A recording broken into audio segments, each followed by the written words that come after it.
जय हिंद दोस्तों, रक्षा गन्ना का चैनल में आपका स्वागत है। दोस्तों आज के इस वीडियो में मैं आपको 3 जानकारियां दूंगा। सबसे पहली जानकारी मैं आपको दूंगा 8वें वेतन आयोग के फिटमेंट फैक्टर के बारे में। दोस्तों कुछ पेंशनर्स हैं जिन्होंने मुझे आज एक वीडियो का लिंक भेजा।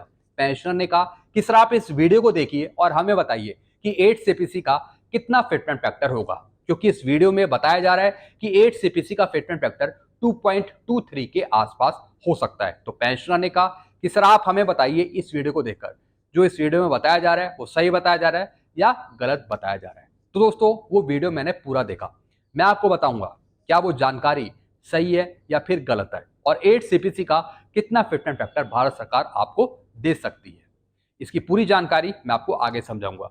अगली जानकारी मैं आपको दूंगा, army veteran cell headquarter eastern command ने जारी किया एक महत्वपूर्ण लेटर। जी हाँ दोस्तों, army veteran cell eastern command ने एक महत्वपूर्ण लेटर जारी करा है। अगर ये लेटर आपको मिल जाता है तो आधी प्रॉब्लम आपकी दूर हो जाएगी। लेटर दिखाकर मैं आपको आगे समझाऊंगा। अगली जानकारी मैं आपको दूंगा, 18 महीने के डीए एरियर की मंजूरी मिल सकती है सरकार के द्वारा। जी हाँ दोस्तों, कुछ खबरें आ रही हैं जिसमें बताया जा रहा है कि 18 महीने का जो डीए का एरियर है वो मिल सकता है, यानी एक संगठन आपको 18 महीने का डीए का एरियर दिला सकता है, वो भी भारत सरकार से। ऐसा कौन सा संगठन है जो इतनी बड़ी बात कह रहा है? इसकी पूरी जानकारी मैं आपको आगे दूंगा। तो दोस्तों बस यही 3 जानकारियां जो मैं आपको देने वाला हूं, इसलिए इस वीडियो को आप शुरू से लेकर आखिरी तक देखेगा। वीडियो में आगे बढ़ने से पहले एक छोटी सी अपील मैं आपसे कर रहा हूं, अगर आप पहली बार मेरा चैनल देख रहे हैं या फिर ये वीडियो देख रहे हैं तो आप मेरा चैनल सब्सक्राइब भी कर सकते हैं, जिसका नाम है रक्षित खन्ना, क्योंकि ऐसी जानकारियां, सही जानकारियां आपको मिलती रहती है इस चैनल के माध्यम से। सबसे पहली जानकारी है 8वें वेतन आयोग का फिटमेंट फैक्टर के बारे में। जी हाँ दोस्तों आज मैं एक वीडियो देख रहा था सोशल मीडिया पे, बल्कि एक चैनल देख रहा था, उनका मैंने वीडियो देखा। वो बता रहे थे कि 8 सीपीसी का फिटमेंट फैक्टर 2.23 के आसपास हो सकता है, यानी उन्होंने संभावनाएं जताई थी कि 2.23 भारत सरकार दे सकती है, इसी के आसपास हो सकता है। और किसके आधार पर बताया था? आईएलसी नॉर्म्स या फिर मिनिमम वेजेस के आधार पे, कुछ आइटम्स के आधार पे बताया था और कुछ रिपोर्ट्स दिखाई थी छठे पे कमीशन की और 7वें वेतन आयोग की। दोस्तों जो भी जानकारी उन्होंने दी थी वो बिल्कुल सही जानकारी थी, बिल्कुल दोस्तों, क्योंकि फिटमेंट फैक्टर बनाने के लिए हमें मिनिमम वेजेस पता होने चाहिए, बल्कि हमें नहीं, सरकार को पता होने चाहिए जो वेतन आयोग का गठन कर रही है। यानी सरकार के पास आइटम्स की जानकारी होनी चाहिए कि भैया एक आम परिवार को चलाने के लिए, उनकी जरूरतों को पूरा करने के लिए किस तरीके से आइटम्स में वृद्धि करी जाए या फिर उनके दाम निश्चित करे जाए, जिससे हमारा फिटमेंट फैक्टर इतना बन सके। हालांकि दोस्तों जो उस वीडियो में बताया गया था वो मिनिमम वेजेस की बात करी थी कि छठे पे कमीशन पे, 7वें वेतन आयोग में और अब 8वें वेतन आयोग में किस तरीके से मिनिमम फिटमेंट फैक्टर आपका हो सकता है। और दोस्तों फिटमेंट फैक्टर जो काम करता है वो 3 चीजों पर काम करता है। सबसे पहला है डीए का परसेंटेज। जी हाँ दोस्तों, जैसा आपको बताया 7वें वेतन आयोग का फिटमेंट फैक्टर आपको मिला 2.57, उसमें डीए का अहम रोल था। यानी 31/12/2015 तक जितना भी आपका डीए था, जैसे कि 125%, 120% से ज्यादा, तो दोस्तों वो डीए यहां पे कैलकुलेट करा गया फिटमेंट फैक्टर निकालने के लिए 2.57 का। जी हाँ दोस्तों, यानी दोस्तों अभी जो आपका डीए चल रहा है वो बहुत ही कम चल रहा है, 64% से ऊपर नहीं जा पाएगा, 60% के आसपास ही रहेगा। तो उसका अहम रोल होगा 8 सीपीसी का फिटमेंट फैक्टर निकालने के लिए। अगर हम डीएडीआर के आंकड़े देखें उस हिसाब से आपका डीएडीआर ज्यादा बढ़ ही नहीं रहा है। अगर मैं जनवरी 2026 की बात करूं तो जनवरी 2026 से जितना भी आपका डीएडीआर होगा उसकी कैलकुलेशन करी जाएगी फिटमेंट फैक्टर बनाने के लिए। तो सबसे पहला पॉइंट, डीए का परसेंटेज लेना फिटमेंट फैक्टर की कैलकुलेशन के लिए। दूसरा है दोस्तों डॉक्टर एक्वायर्ड फॉर्मूला। जी हाँ दोस्तों, जैसा कि दूसरे वीडियो में भी बताया जा रहा था, जो दूसरे चैनल ने बनाया था उसमें बात करी थी दोस्तों डॉक्टर एक्वायर्ड फॉर्मूला की। अब दोस्तों डॉक्टर एक्वायर्ड फॉर्मूला होता क्या है? Doctor acquired formula minimum wages या फिर आइटम्स या फिर आईएलसी नॉर्म्स की परिभाषा देता है। डॉक्टर एक्वायर्ड फॉर्मूला कहता है कि भैया एक परिवार में कितनी यूनिट है, कितने जने हैं, कितने लोग हैं, उनकी आवश्यकता किस प्रकार से पूरी होनी चाहिए आइटम्स के आधार पे। अब दोस्तों आइटम्स में कौन कौन सी चीजें आती है? जिसमें दाल आती है, गेहूं है, चावल है, यानी कौन कौन सी आपको जरूरत पड़ रही है, जो आप इस्तेमाल करते हैं, उनकी यूनिट कितनी है, उनकी खपत कितनी है, उसके आधार पे दोस्तों भारत सरकार आपका फिटमेंट फैक्टर तय करती है। जो वीडियो में बताया जा रहा था वो यही चीजें बताई जा रही थी कि हर एक सीपीसी में किस तरीके से मिनिमम वेजेस तय हुए और उस हिसाब से आपका कितना फिटमेंट फैक्टर बना। जैसे कि दोस्तों छठे पे कमीशन पे एक मिनिमम पे 7,000, उसके बाद 7 सीपीसी में एक मिनिमम पे कितनी 18,000। ठीक इसी तरीके से 18,000 से बढ़कर 8 सीपीसी में आपकी मिनिमम पे कितनी होगी वो बताई जा रही थी यूनिट्स के आधार पे। जी हाँ दोस्तों, जो आइटम्स यूज होते हैं उनकी यूनिट्स कितनी है उन सबका टोटल करके बताया जाता है कि आपकी मिनिमम पे लगभग 40,000 के आसपास हो सकती है। अब दोस्तों उसमें फिटमेंट फैक्टर यूज करा गया 2.23 का। हालांकि दोस्तों 2.23 कोई कंफर्म फिटमेंट फैक्टर नहीं है, 2.23 कोई कंफर्म नहीं है, लेकिन दोस्तों मैं आपको एक लाइन समझाऊंगा कि आपका फिटमेंट फैक्टर किसके बीच रह सकता है। आप इसे नोट कर सकते हैं।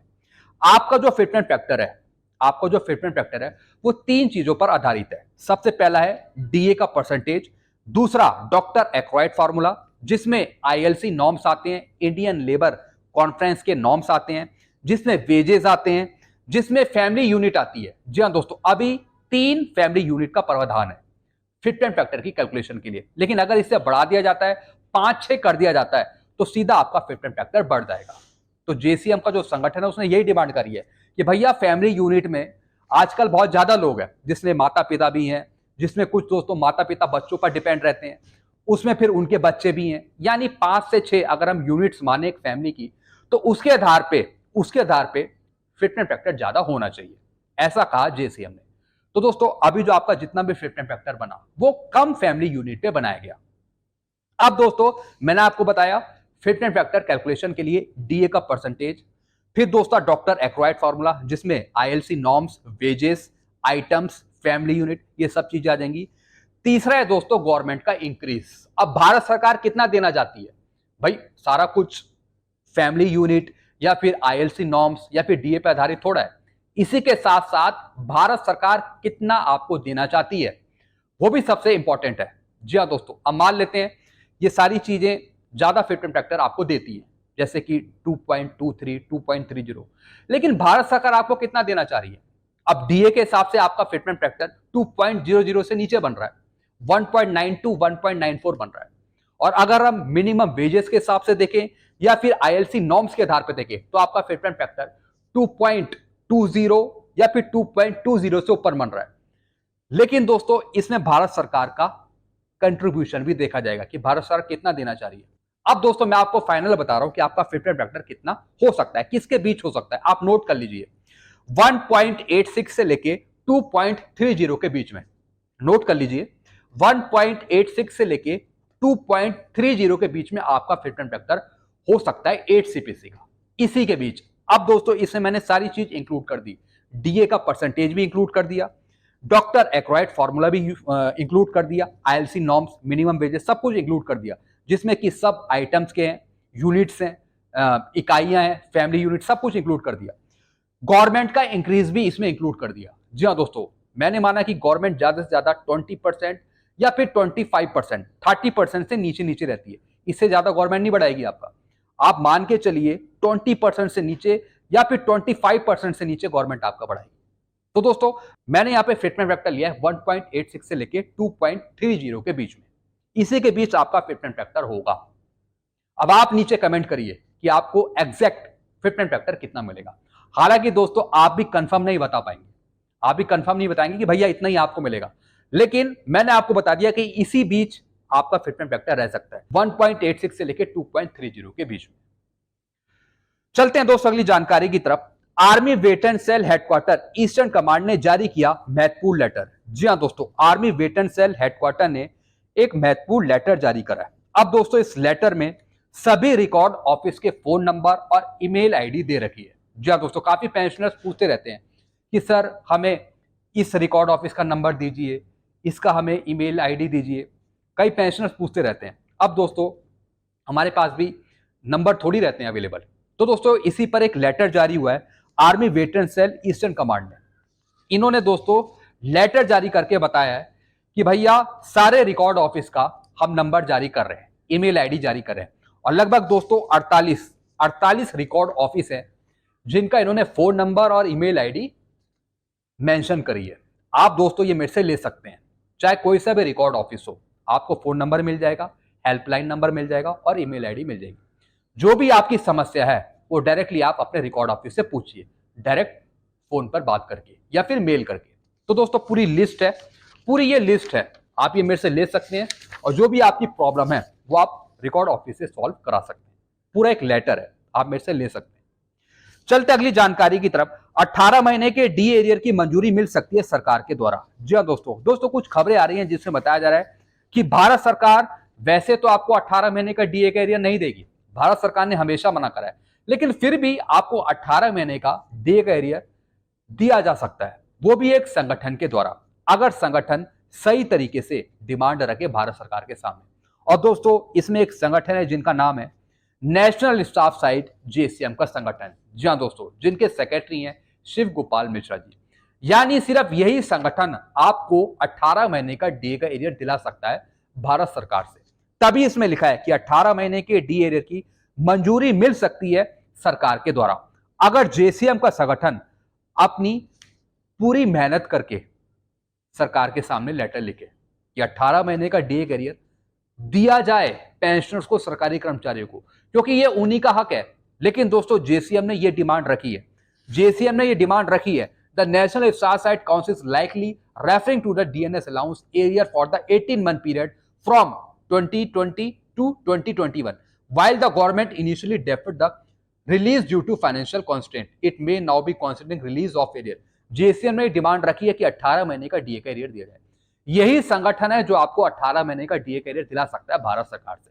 तो इस संगठन को या तो आप सपोर्ट कर सकते हैं या फिर डिक्लाइन कर सकते हैं, क्योंकि दोस्तों यही संगठन पेंशनर्स की मांगे, सरकारी कर्मचारियों की मांगे भारत सरकार के पास रखता है, सही मंच पे ये सही मांगे रखता है। तो दोस्तों यही संगठन आपको 18 महीने का डीए कैरियर दिला सकता है, यही संगठन। बाकी दोस्तों आपके अपने विचार कहें, आप नीचे कमेंट करके रखिएगा। तो दोस्तों मुझे भी इंटरनली लगने लगा कि जो 18 महीने का डीए कैरियर है वैसे तो सरकार नहीं देगी, लेकिन इस संगठन के द्वारा अगर ये संगठन पूरी पावर दिखाए भारत सरकार के सामने, तब दोस्तों ये 18 महीने का डीए कैरियर रिलीज किया जा सकता है इस संगठन के द्वारा, वो भी भारत सरकार से। तो दोस्तों अगर ऐसा हो जाता है तो इससे बड़ी बात क्या होगी, इससे बड़ी खुशखबरी क्या होगी। तो हम भी दोस्तों इस संगठन को सपोर्ट कर रहे हैं, हम भी देख रहे हैं दोस्तों ये कुछ ना कुछ भारत सरकार के सामने पेंशनर की, सरकारी कर्मचारियों की मांगे रखता है। अगर दोस्तों ये मांग पूरी हो जाती है तो दोस्तों काफी हद तक राहत मिल जाएगी पेंशनर को और सरकारी कर्मचारियों को। तो दोस्तों सिर्फ यही संगठन 18 महीने का डीए कैरियर दिलवा सकता है भारत सरकार से। अगर दोस्तों आप इस बात से एग्री करते हैं तो आप नीचे भी कमेंट कर सकते हैं, अपने सुझाव आप जरूर रखिएगा। वीडियो में खत्म करता हूं, चैनल को आप सब्सक्राइब कर सकते हैं और वीडियो को शेयर करना मत भूलिएगा। Thank you so much.